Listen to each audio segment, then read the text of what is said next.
Africa, the second largest continent, is bounded by the Mediterranean Sea, the Red Sea, the Indian Ocean, and the Atlantic Ocean. It is divided in half almost equally by the equator.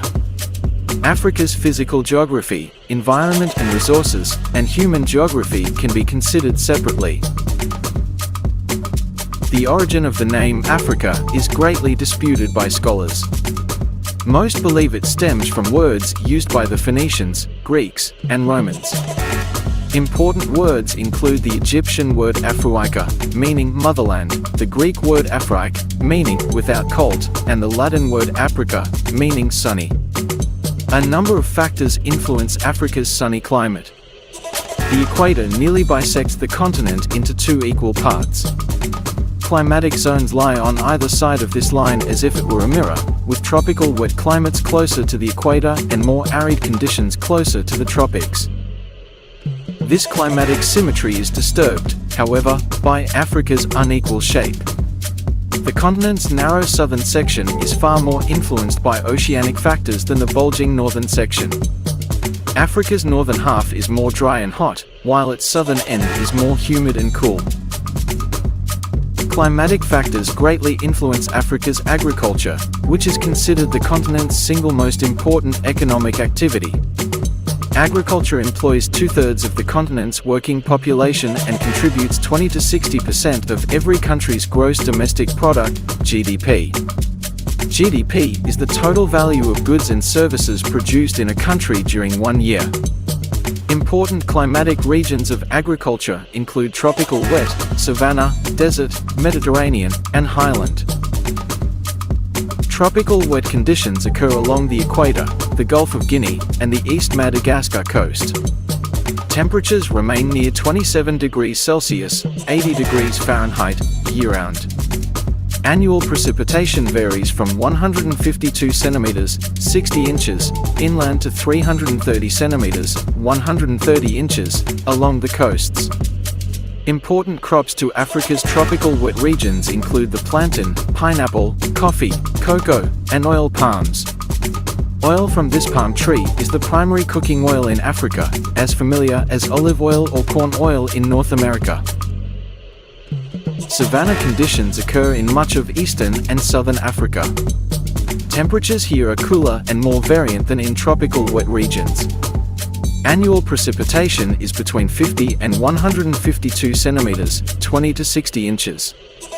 The dry season in the savanna can last as long as 6 months. Important savanna crops include the cassava, related to the potato, peanuts, peppers, okra, eggplant, cucumber, and watermelon. Africa's most important grain crops, millet and sorghum, are grown here. Desert conditions occur in northern Africa, especially in the Sahara and the Sahel. Temperatures can range from 54 degrees Celsius, 130 degrees Fahrenheit, or on the hottest days to freezing on the coldest nights. Annual precipitation never exceeds 25 centimeters, 10 inches, and some areas go without rain for years. Important desert crops include date palms and cotton. Mediterranean climate conditions occur along the extreme northern and southern coasts of Africa. These regions have mild temperatures, dry summers, and moderately rainy winters. Important crops include figs, olives, oranges, tomatoes, onions, and large vegetables, such as cabbage and cauliflower. Highland conditions occur in the highest elevations of Africa, particularly in the Ethiopian highlands. Temperatures here are much colder than the surrounding lowlands. Precipitation depends on the orientation of the mountain in relation to moisture-bearing winds. Important highland crops include alfalfa, potatoes, and wheat. Forestry, the management of trees and other vegetation in forests is an important economic activity in Africa. On average, forest products account for 6% of Africa's gross domestic product, GDP, more than any other continent. This is a result of Africa's abundant forest cover, with 0.8 hectares, 2 acres, per person, compared with 0.6 hectares, 1.5 acres, globally. In Central and Western Africa, where forest cover is heaviest, the forest sector contributes more than 60% of GDP. The export of forest products, especially high-grade woods like mahogany and okoum, brings in significant revenue. These woods are mostly found in the countries of the Congo Basin, Cameroon, Central African Republic, Republic of the Congo, Democratic Republic of the Congo, Gabon, and Equatorial Guinea, where there is a dense rainforest. Okoum, for example, accounts for 90% of the trees logged in Gabon. These woods are generally exported to Japan, Israel, and the European Union. Mahogany and okoum are used to make everything from homes to musical instruments to lightweight aircraft. Africa's forest sector, however, suffers from illegal logging and overharvesting of certain tree species. Many species of both mahogany and okoum are endangered. Experts argue that overharvesting will eventually destroy forest habitats. Saplings planted to replace the log trees do not grow fast enough to be harvested on a regular basis, and the rainforest habitat in which these trees thrive is being destroyed for agriculture and development. Today, Africa is torn between developing its forests to their fullest economic potential and protecting these natural landscapes from overdevelopment. For instance, the Central African Forests Commission regulates Africa's forestry sector and promotes sustainable uses of the Congo Basin's rainforest products. The Commission created the Senga Tree National Landscape, a reserve that covers more than 1 million hectares, 2.4 million acres, of rainforest in Cameroon, the Central African Republic, and the Republic of the Congo. Africa's fishing industry provides income to more than 10 million people and has an annual export value of $2.7 billion. Africa has fisheries on all its marine coasts, as well as inland. The Great Lakes and Nile River, for instance, support huge freshwater fisheries. Marine fisheries are important to many coastal countries in Africa. West Africa is one of the most economically important fishing zones in the world, producing 4.5 million tons of fish in 2000. Namibia and South Africa are also major players in the marine fish market, exporting between 80 and 90% of their fish annually. The Eastern African countries of Eritrea, Djibouti, Somalia, and Kenya have well-established fisheries in the Red Sea and Indian Ocean. Small fish such as herring and sardines are the most common catch on the African coastline. However, larger fish, such as tuna, cod, hake, and haddock, are the most profitable. Africa's extensive inland fisheries contain more than 3,000 fish species and account for 2/3 of global inland fish production. Unlike marine fisheries, the catch from Africa's inland fisheries is not exported. It is consumed almost entirely on the continent, forming a major source of people's protein intake. Africa's Great Lakes support the largest inland fisheries on the continent. Lake Victoria is the most productive freshwater fishery in the world, producing more than 500,000 tons of fish worth $600 million every year. The Nile perch, a highly prized catch that can weigh more than 45 kilograms, 100 pounds, and the Nile tilapia are Lake Victoria's dominant commercial fish species. Much like the forestry sector, Africa's fishing sector suffers from overharvesting. As a result, in the past century, fish stocks have declined by up to half in some coastal zones. The Partnership for African Fisheries, PAF, is being implemented to strengthen Africa's fisheries sector. PAF will focus on stricter regulations and environmental management. These processes will increase fishery revenue and promote the sustainable use of marine and inland fish resources. Africa is a major producer of important metals and minerals. Metals exported by African countries include uranium, used to produce nuclear energy, platinum, used in jewelry and industrial applications, nickel, used in stainless steel, magnets, coins, and rechargeable batteries, bauxite, a main aluminum ore, and cobalt, used in color pigments. Africa's two most profitable mineral resources are gold and diamonds. In 2008, Africa produced about 483 tons of gold, or 22% of the world's total production. South Africa accounts for almost half of Africa's gold production. Ghana, Guinea, Mali, and Tanzania are other major producers of gold. Africa dominates the global diamond market. In 2008, the continent produced 55% of the world's diamonds. Botswana, Angola, South Africa, the Democratic Republic of the Congo, and Namibia are Africa's largest producers of diamonds. Unfortunately, several African conflicts and civil wars have been caused and funded by the diamond industry. Diamonds that come from these regions are known as conflict diamonds or blood diamonds. In 2002, the United Nations created the Kimberley Process Certification Scheme, KPCS, in order to certify diamonds from sources that are free of conflict. The KPCS also aims to prevent diamond sales from financing wars.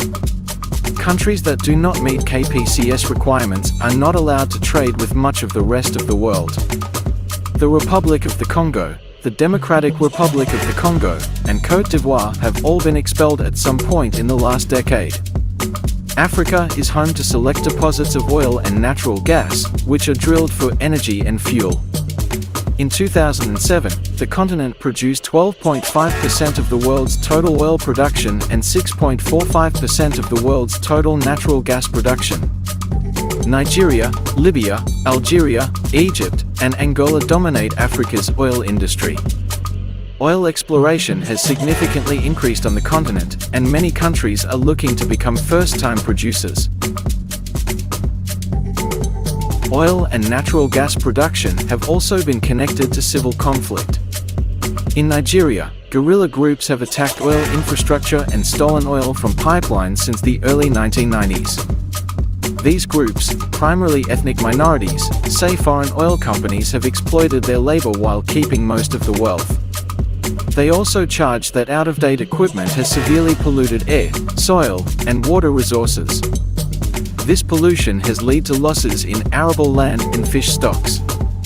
However, the severe actions of these guerrilla groups have also increased pollution as they have damaged equipment. The attacks have also reduced production and local income, as many companies are forced to shut down. Africa's natural resource economy contributes greatly to the continent's built environment, or human-made buildings and structures. The largest engineering projects and urban areas are directly linked to the production and trade of resources such as water, oil, and minerals. Yet much like the resource economies described above, Africa's infrastructure suffers from poor management and inefficient government regulation. Africa is home to a number of engineering marvels. The Aswan Dam, a complex of 2 dams in Aswan, Egypt, captures the world's longest river, the Nile, in the world's 3rd largest reservoir, Lake Nasser. The Aswan High Dam, the newer and larger of the 2 dams, produces more than 10 billion kilowatt-hours of electricity every year, enough power for about 15% of the country. The Aswan Dam complex regulates the flooding of the Nile and stores water for agriculture. While farmland has increased by 500% as a result of the dam, land fertility has decreased. Nutrient-rich silt is unable to spread over the Nile Valley because it is trapped in Lake Nasser. The Driefontein gold mine outside of Johannesburg, South Africa, is one of the largest gold mines in the world. The mine is made up of 8 shafts that reach depths of up to 3,352 meters, 11,000 feet, underground. One of the shafts is in the process of being deepened to about 4,115 meters, 13,500 feet, making it the deepest mine in the world. These extreme depths make mining operations incredibly dangerous at Driefontein, which has one of the worst records of employee fatalities in the industry. 2 urban areas that demonstrate Africa's uneven growth are Lagos, Nigeria, and Johannesburg, South Africa. Both of these large cities have distinct economic engines that make them favorable for growth. At the same time, each faces similar problems as a result of this growth. Lagos is Africa's second most populous city, with a population of about 10.2 million people. Lagos is growing 10 times faster than New York City, New York, or Los Angeles, California, in the United States. The United Nations estimates that Lagos will be one of the largest megacities in the world by 2015. Lagos is the commercial and industrial hub of Nigeria, which has a gross domestic product that is triple that of any other West African country. Located on the oil-rich Gulf of Guinea and adjacent to the Niger Delta, Lagos is a center of oil extraction, refining, and export. The city is tied to the rise and fall of oil prices, creating cycles of extreme wealth and poverty. Lagos' unregulated growth has created a sprawling and chaotic urban landscape. Poor immigrants from rural Nigeria have flooded the city looking for economic opportunities. Residential zones are overcrowded, averaging 6 people per room. Slum communities are growing rapidly, taking over unsuitable areas such as nearby lagoons and lakes. Lagos suffers from water shortages, poor sanitation services, and heavy traffic. Government bodies and urban developers are finding it difficult to keep up with Lagos' rapid growth. Johannesburg is the largest city in South Africa, with a metropolitan population of more than 7 million. Johannesburg is also the world's largest city not situated on a river, lake, or coastline. The city developed around the gold and diamond industry situated on a mineral-rich mountain range. While mining operations are gradually losing importance in Johannesburg, most mining companies still have their headquarters there. The wealth and trade of these companies and other manufacturing industries is supported by Africa's largest stock exchange, the JSE, Johannesburg Stock Exchange. As such, Johannesburg has become the financial hub for the African continent. Much like Lagos, Johannesburg's unregulated development has caused certain infrastructure problems. During the last 4 decades, Johannesburg's inner city of Hillbrow has suffered from poor planning and a lack of investment. Hillbrow is known for high levels of unemployment, poverty, and crime. Johannesburg officials are trying to solve these problems by reinvesting in Hillbrow's downtown businesses. Residents of Johannesburg make up for the city's high